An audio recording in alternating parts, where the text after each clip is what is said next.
اللہ تعالیٰ نے فرمایا کہ تم دنیا والوں کو عقل مند کہتے ہو، اولئک هم اولو الالباب، یہی لوگ عقل مند ہیں جو اللہ کی بات کو توجہ سے سنتے ہیں۔ تو ہم توجہ سے سنیں گے انشاءاللہ، تو اللہ تعالیٰ ہمیں عمل کی توفیق سے نوازے۔ الحمدللہ وحدہ والصلاة والسلام علی من لا نبی بعدہ،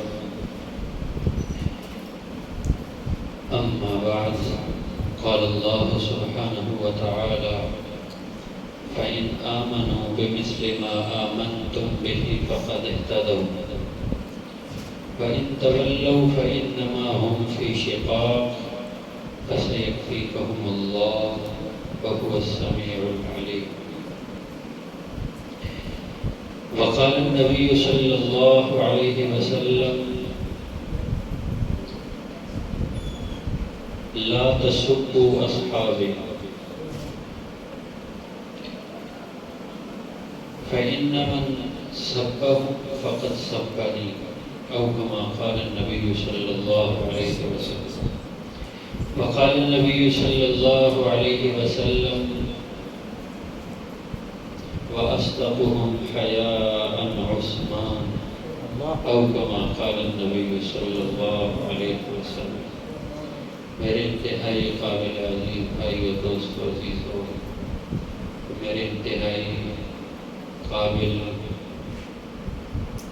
مولانا حافظ نعمان سعید صاحب، حافظ العدہ صاحب، حافظ شاعر صاحب، حافظ محمد فرحان صاحب، میں ان سب کا مشہور ہوں، میں اس قابل نہیں ہوں، لیکن انہوں نے جو ہے یہاں مجھے بٹھا دیا ہے۔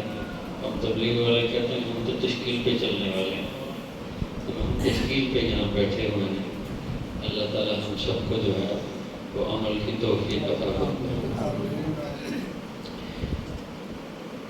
انبیاء کے بعد جو اللہ کے ہاں سب سے محبوب ہستیاں ہیں وہ ہیں اللہ کے نبی کی جو اصحاب ہیں، جنہیں ہم صحابہ کہتے ہیں۔ یہ وہ ہستیاں ہیں کہ جن کو اللہ تعالیٰ نے نفاذ اسلام کے لیے چنا، جن کو اللہ نے نفاذ اسلام کے لیے چنا، اور ان کو اللہ تعالیٰ نے ان خصوصیات سے نوازا کہ قیامت تک ادنا سے ادنا صحابی کو یہ کہے تو ادنا سے ادنا صحابی کے جوتوں کی خاک جو ہے، جوتوں کے خاک کی مثل بھی نہیں ہو سکتا کوئی۔ دنیا کے تمام اولیاء جمع ہو جائیں، جو ادنا سے ادنا صحابی ہے اس کی جوتیوں کی خاک بھی نہیں۔ اللہ تعالیٰ نے صحابہ کو وہ ایمان، اس ایمان سے نوازا کہ جس ایمان کو اللہ تعالیٰ نے صحابہ کے ایمان کو مثال بنایا۔ مَا فَإِنْ آمَنُوا، قیامت تک آنے والی انسانیت کو کہا کہ تم ایسے ایمان لے کے آئے جیسے یہ صحابہ ایمان لے کے آئے ہیں، تو تب تمہیں ہدایت ملے گی۔ تو گویا اللہ تعالیٰ نے صحابہ کے ایمان کو کیا بنایا؟ مثال بنا دی۔ ایک جگہ اللہ کے نبی علیہ السلام نے فرمایا اصحابی کالنجوم، صحابہ یہ ستاروں کی مثل ہیں، بِأَيِّهِمْ اقْتَدَيْتُمْ اهْتَدَيْتُمْ، ان میں سے جس کسی کی بھی تم نے اقتداء کی تم نے ہدایت پا لی۔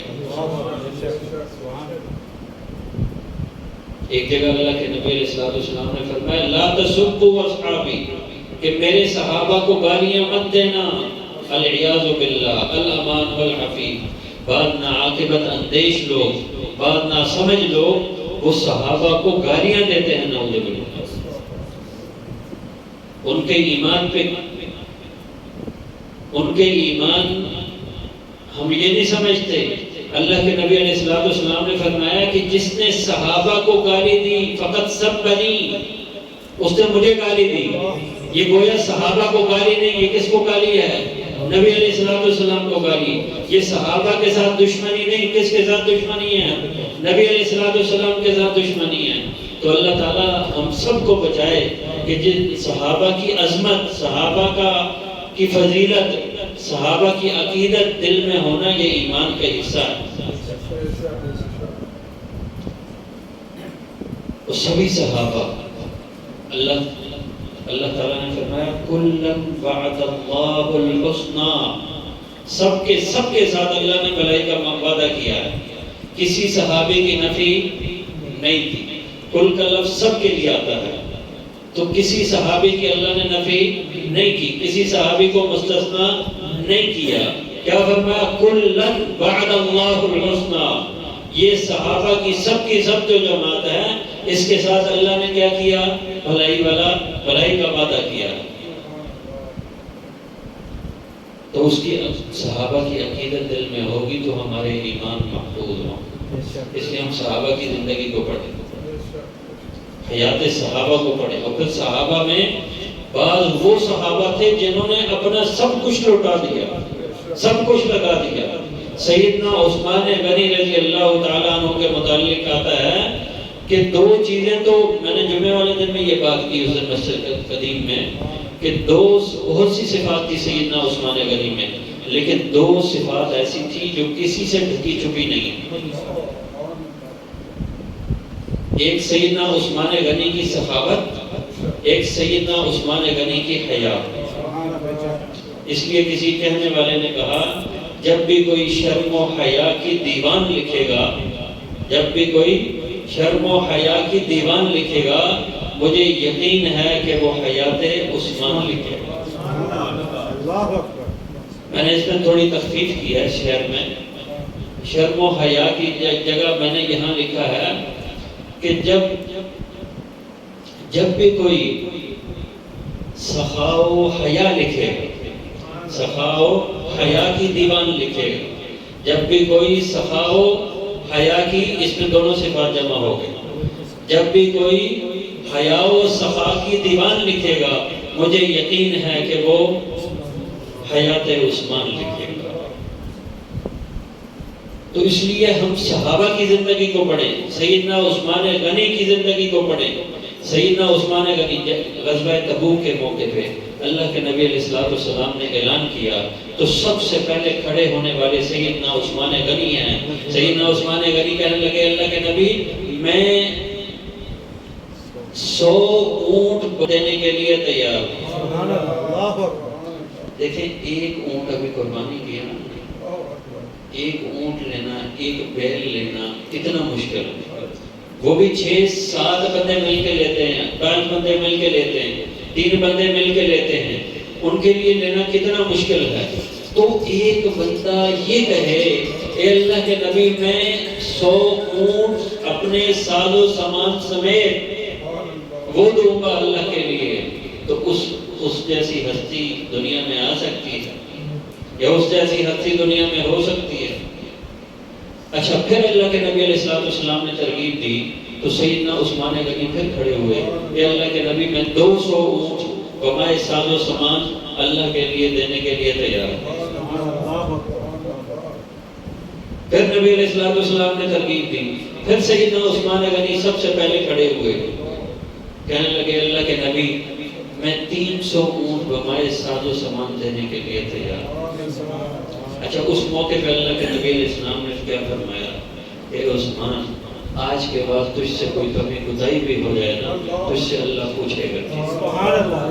سیدنا عثمان غنی کے سب ماں، اور یہ سیدنا عثمان غنی وہ ہستی ہیں، کتابوں میں لکھا ہے کہ کبھی زمانے جاہلیت میں بھی انہوں نے کبھی شراب نہیں پی، کبھی زنا نہیں کیا، کبھی کوئی بڑا گناہ نہیں کیا، کبھی کوئی چھوٹا گناہ نہیں کیا۔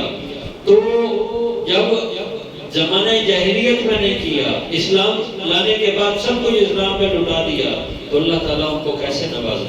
پھر دنیا میں بھی اللہ تعالیٰ نے نوازا، دنیا میں بھی اللہ تعالیٰ نے نوازا۔ یہ وہ ہستی ہیں کہ جو اسلام کے سب سے پہلے سفیر، سب سے پہلے قاصد، سب سے پہلے نمائندے کون ہیں؟ سیدنا عثمان غنی۔ اللہ کے نبی علیہ السلام نے اسلام کا سب سے پہلا نمائندہ بنا کے رکھو گے۔ اب واقعہ صلح حدیبیہ وہ لمبا واقعہ ہے، لیکن سب سے پہلے سفیر وہ کون ہیں؟ سیدنا عثمان ابن عفان۔ پھر اللہ کے نبی علیہ السلام نے سیدنا عثمان ابن عفان کو اللہ تعالیٰ نے ان کو ایک لقب دیا، وہ کیا ہے؟ عثمان ذو النورین۔ ذو النورین کہتے ہیں کہ اس لیے کہتے ہیں کیونکہ اللہ تعالیٰ نے اپنی 2 شہزادیوں کا نکاح یکے بعد دیگرے کو سیدنا عثمان غنی سے کیا۔ اچھا، جب پہلی صاحبزادی اللہ کے نبی علیہ السلام کی فوت ہوئی تو سیدنا عمر، چلے میں سوچوں گا۔ اچھا، سیدنا عمر کو غصہ آ جاتا تھا تو کافی دن ہو گئے سیدنا عثمان غنی رضی اللہ تعالیٰ عنہ نے کوئی جواب نہ دیا، تو سیدنا عمر غصہ ہو گئے، غصے میں نبی علیہ السلام کے پاس گئے، کہنے لگے کہ اللہ کے نبی، میں نے سیدنا عثمان غنی کو حفصہ کے ساتھ نکاح کا پیغام دیا تھا تو انہوں نے ابھی تک کوئی جواب نہیں دیا، یہ کہا تھا کہ میں سوچوں گا، تو کتنا وہ سوچیں گے؟ اتنے دن تو ہو گئے کوئی جواب نہیں دیا۔ اچھا، یہ جو اللہ کے نبی علیہ السلام نے جملہ تاریخی جملہ فرمایا کہ اے عمر، اتنا غصہ مت ہو، اتنا غصہ مت ہو۔ اللہ کے نبی علیہ السلام نے فرمایا اے عمر، جو آپ کی بیٹی حفصہ ہے، اللہ تعالیٰ اس کو وہ خاوند دیں گے جو عثمان سے زیادہ مناسب ہے، سبحان اللہ، عثمان سے زیادہ اچھا ہے۔ اور سیدنا عثمان ابن عفان کو اللہ تعالیٰ وہ بیوی دیں گے جو حفصہ سے زیادہ اچھی ہے، سبحان اللہ۔ تو سیدنا عمر کہنے لگے، میں سمجھنا لگی عثمان سے اچھا بھی کوئی ہو سکے گا؟ تو جب اللہ کے نبی علیہ السلام نے سیدہ حفصہ کو نکاح کا پیغام بھیجا تو اس وقت سیدنا عمر کہنے لگے، مجھے سمجھ میں آئی کہ اللہ کے نبی علیہ السلام نے واقعی سچ کہا تھا کہ حفصہ کو اللہ وہ دے گا جو عثمان سے زیادہ اچھا ہے،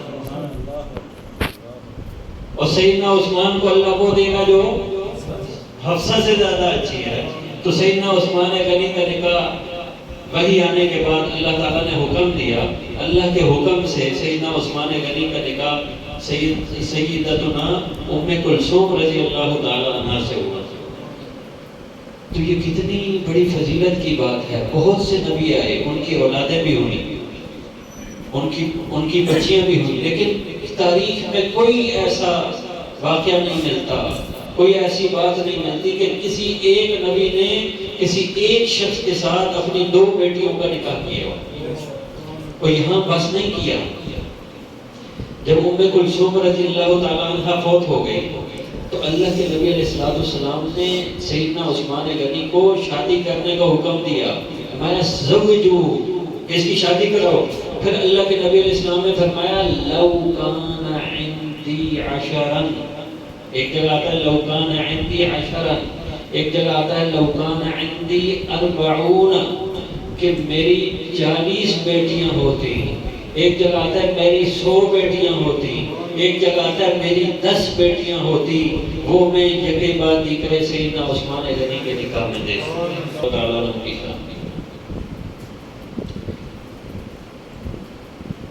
سیدنا عثمان غنی کی سخاوت بس ایک واقعہ سنا۔ قحط سالی ہوئی تو سیدنا عثمان غنی رضی اللہ تعالیٰ عنہ بڑے فکر مند ہوئے کہ مسلمانوں کے پاس کھانے پینے کے لیے کچھ نہیں ہے، پانی پینے کے لیے نہیں ہے، لوگ پیاسے ہیں۔ اب یہودیوں کے پاس پانی تھا، وہ پیسوں کا دیتے تھے، تو ایک یہودی کا ایک کنواں تھا، سیدنا عثمان غنی نے ان سے مطالبہ کیا، کہا کہ یہ کنواں آپ مجھے بیچ دیں۔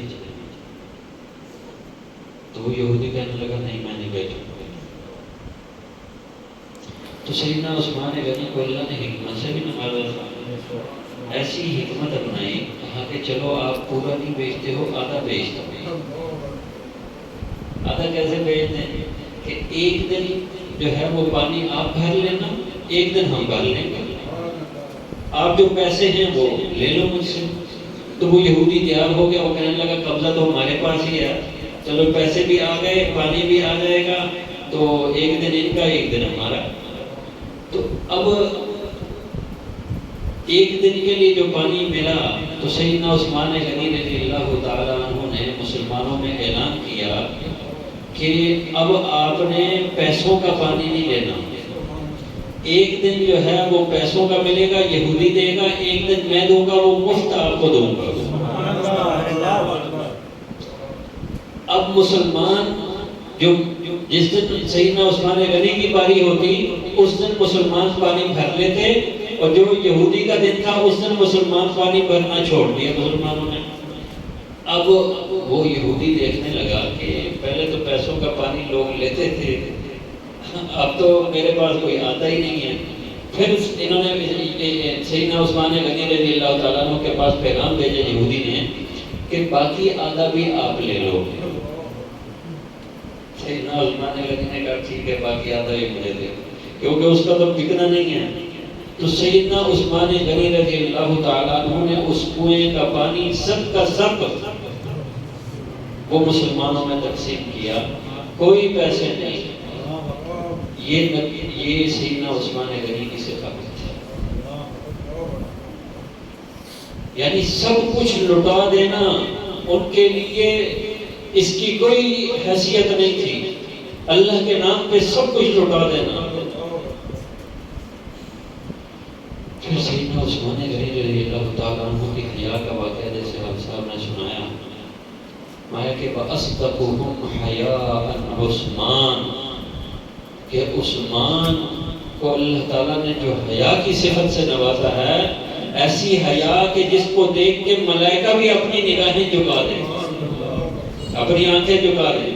ایک دفعہ اللہ کے نبی علیہ السلام تالاب میں بیٹھے ہوئے تھے، پانی ایسے تہبند اٹھا کے، تھوڑی پنڈلی جو ہے نبی علیہ السلام کی ننگی تھی، پنڈلی کا کپڑا نہیں تھا، تو سیدنا ابوبکر آئے، اللہ کے نبی علیہ السلام نے اجازت دی، سیدنا عمر آئے، اللہ کے نبی علیہ السلام نے اجازت دی۔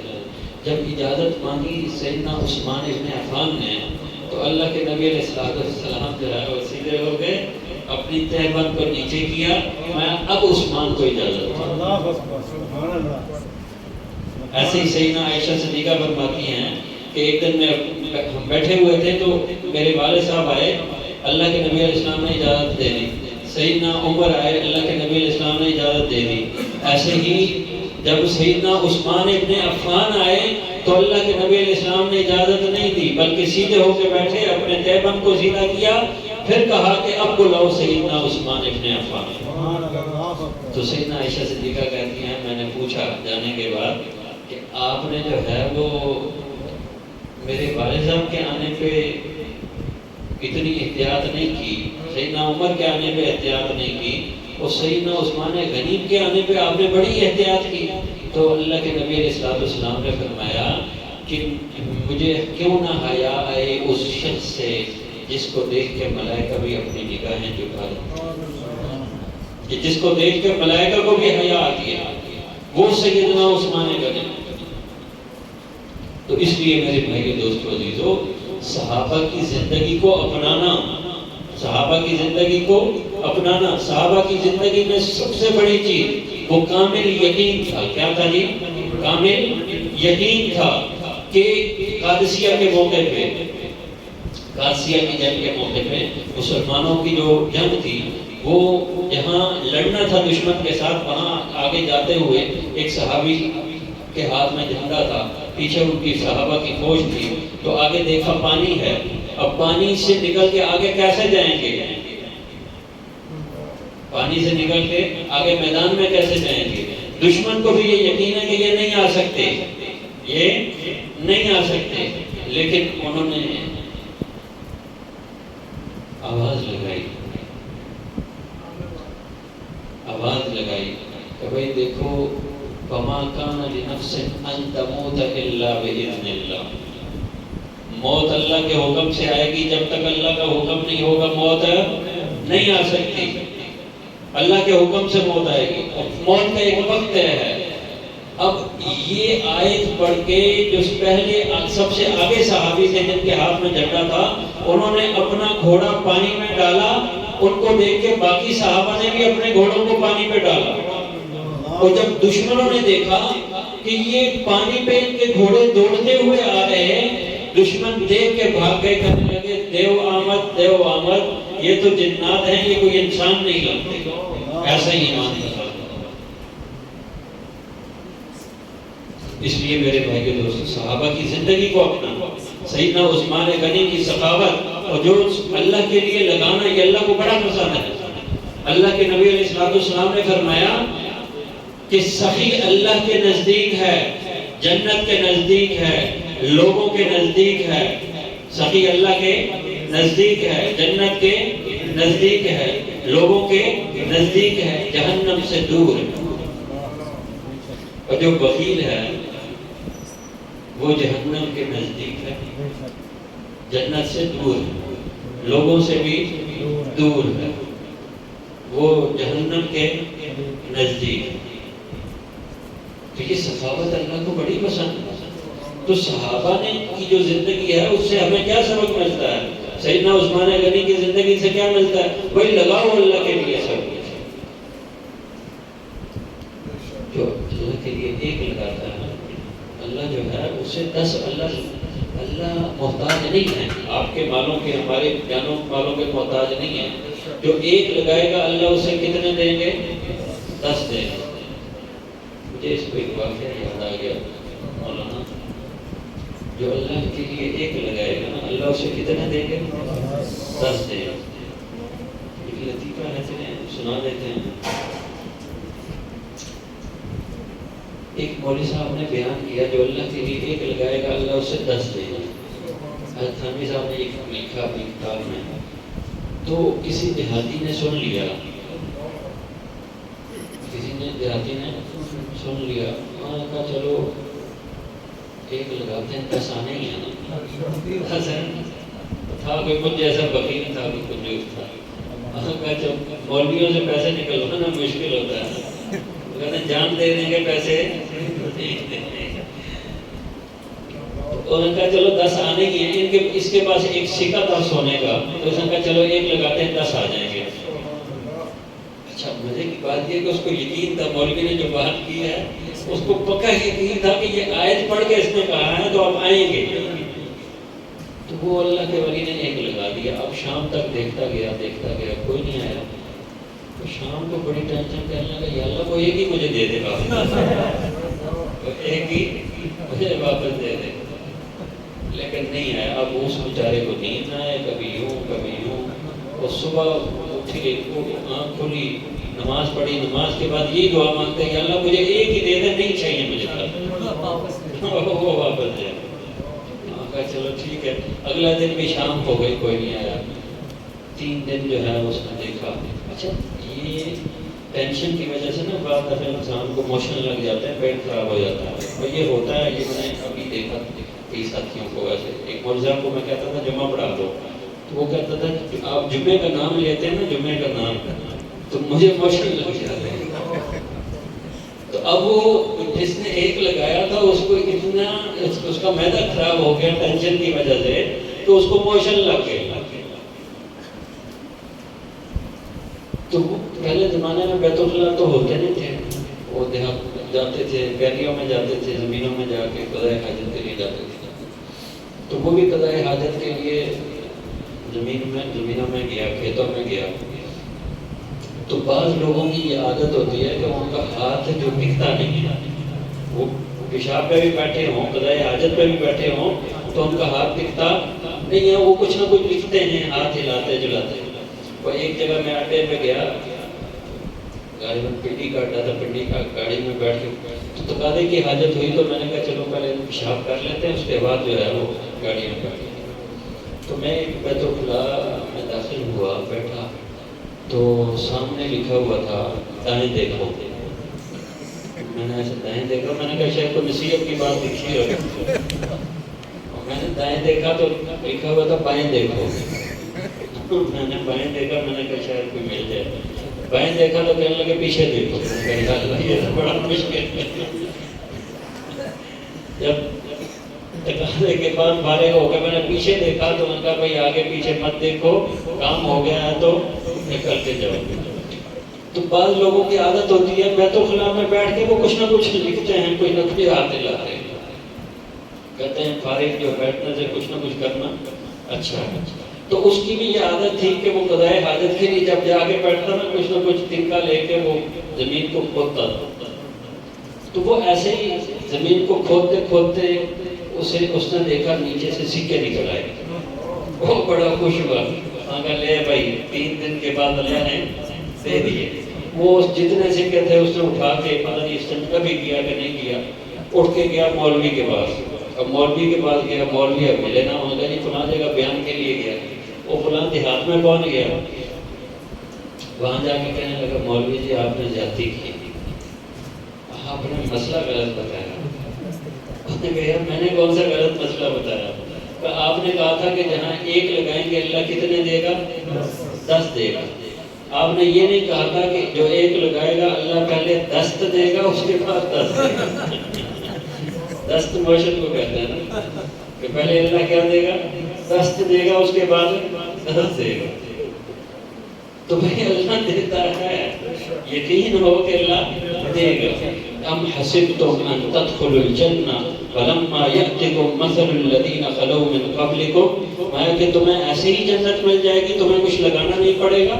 نہیں، لگانا پڑے گا۔ یہ اللہ کو بڑے پسند ہے، لگانے کی ضرورت یہ اللہ کو بڑی پسند ہے۔ جو اللہ کے لیے لگاتا ہے اللہ اسے دیتے ہیں، اللہ اسے دیتے ہیں۔ بس اس پہ ایک واقعہ سنا کے میں آپ سے اجازت چاہتا ہوں، پھر مولانا دعا کر لیں۔ ایک اللہ بھیجتے نہیں تھے، کچھ نہ کچھ دیتے تھے، کچھ نہ کچھ کھلاتے تھے پلاتے تھے، اپنے پاس ہوتے تو ٹھیک ہے، نہیں تو کسی سے لے کے دے دیتے تھے۔ اب وہ جس سے لے کے دیتے تھے تو ان کو بھی واپس دینے ہوتے تھے، تو اب وہ ایک دن مانگنے والے اتنے زیادہ ہو گئے، کہنے لگے بھائی آپ نے ہم سے پیسے لیے تھے وہ واپس تو دو۔ تو کہنے لگا میں نے کون سا اپنے لیے لیے ہیں، اللہ کے بندوں کے لیے لیے ہیں، تو اللہ دے گا تو میں آپ کو واپس دے دوں گا۔ تو وہ ایک دن جو ہے وہ بیٹھ کے کہنے لگے آج ہم اپنے پیسے لے کے جائیں گے، پیسے نہیں جائیں گے۔ تو کہا بھائی بیٹھ جاؤ آپ، جب اللہ دے گا تو میں آپ کو دے دوں گا، میں مانگتا ہوں اللہ سے، میں نے اللہ کے لیے لگائے ہیں، تو جب اللہ دے گا تو میں آپ کو دے دوں گا۔ تو وہ بیٹھ گئے، اتنے میں دیکھا اللہ والوں نے مہمان بیٹھے ہوئے ہیں، ان کو کچھ کھلانا بھی ہے، تو اب کھلانے کے لیے پاس پیسے کچھ نہیں ہیں، کسی سے لیتے ہیں تو وہ ایک زیادہ ہو جائے گا، تو لہذا جو ہے اب وہ خاموش بیٹھے ہیں، اللہ سے مانگا۔ اتنے میں دیکھا کہ ایک حلوائی آیا، ایک بچہ تھا، اس کے ہاتھ میں حلوے کی دیگ تھی، تو اللہ والوں نے پوچھا کہ یہ کیا چیز ہے؟ خادم نے کہا جی یہ ایک حلوائی ہے، بچہ حلوہ بیچتا ہے، تو بلاؤ اس کو بلایا، تو اللہ والوں نے پوچھا بھائی حلوہ ہے؟ کہا جی ہے، ان کا یہ مہمان بیٹھے ہیں ان کو کھلاؤ۔ انہوں نے کہا جی یہ تو اچھا ہو گیا جناب، میں صبح سے شام تک 8 گھنٹے 9 گھنٹے لگا کے بھیجتا ہوں، آج آدھے گھنٹے میں فارغ ہو جاؤں گا، پیسے لے جاؤں گا۔ تو اللہ والوں نے کہا کہ ان کو کھلاؤ، مہمانوں کو کھلایا، جو بچ گیا انہوں نے کہا جی یہ آپ بھی کھاؤ، اس کے پیسے بھی ہم دیں۔ ان کو اس کو پتہ نہیں ہے یہ کہاں سے پیسے دیں گے۔ تو حلوائی بڑا خوش ہو گیا، خود بھی کھایا حلوہ، مہمانوں کو بھی کھلایا۔ وہ کھانے کے بعد اللہ والوں کے پاس آیا کہ حلوہ کھلا دیا، پیسے دے رہے تھے۔ انہوں نے کہا یہ سب مانگنے والے ہی بیٹھے ہوئے ان کے ساتھ بیٹھ جاؤ، ان کے زیادہ بیٹھ۔ انہوں نے کہا کہ اس بچے کی آنکھوں میں آنسو آ گئے، وہ یتیم بچہ تھا، رونے لگا، کہنے لگا آج تو مجھے ماں مارے گی، تو مجھے غصہ ہوگی، ڈانٹے گی، میں کیسے جاؤں گا ماں کو۔ تو اتنے میں اللہ والوں کا ایک مرید آیا، دستک دی، اس کے ہاتھ میں لفافہ تھا، تو وہ لفافہ کھول کے دیکھا تو اس میں اللہ نے پیسے بھیجے تھے، تو وہ سب کو دے دیے، اس حلوائی کو بھی دے دیے۔ یہ اللہ والے تنہائی میں جا کے تنہائی میں گئے، تنہائی میں جا کے اللہ سے دعا مانگی۔ اللہ اپنے بندوں کے دل میں، اپنے ولیوں کے دل میں بات ڈالتا ہے، اس کو الہام کہتے ہیں یا القاء کہتے ہیں۔ تو اللہ سے ہم باتیں کی، یا اللہ مجھے پتا تھا کہ دینے تو نہیں ہیں، وہ پہلے بھی تو دیتا تھا، آج دیتے ہوئے آپ نے ذلیل کھڑا کیا ہے، اس کی کیا وجہ ہے؟ اللہ تعالیٰ نے دل میں بات ڈالی کہ دیکھو پہلے آپ بھی مانگتے تھے، یہ سب مانگتے تھے، لیکن کوئی ایسا مانگنے والا نہیں تھا جو ضد لگا کے مانگتا، آنسو بہاتا۔ اور اس بچے کے آنسو اللہ کو اتنے پسند آئے کہ اس کی آنکھوں سے آنسو بہے، اللہ تعالیٰ نے یہاں اس نے کام کیا اپنا، وہاں ہم نے اپنا کام کر لیا۔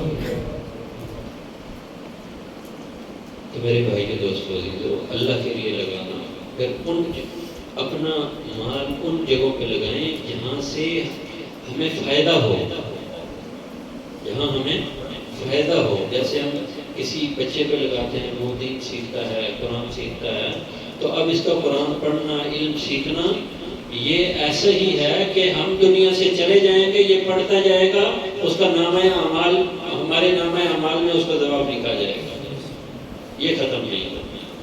تو اللہ تعالیٰ سے دعا ہے اللہ تعالیٰ ہمیں صحابہ کی صفات سے نوازے۔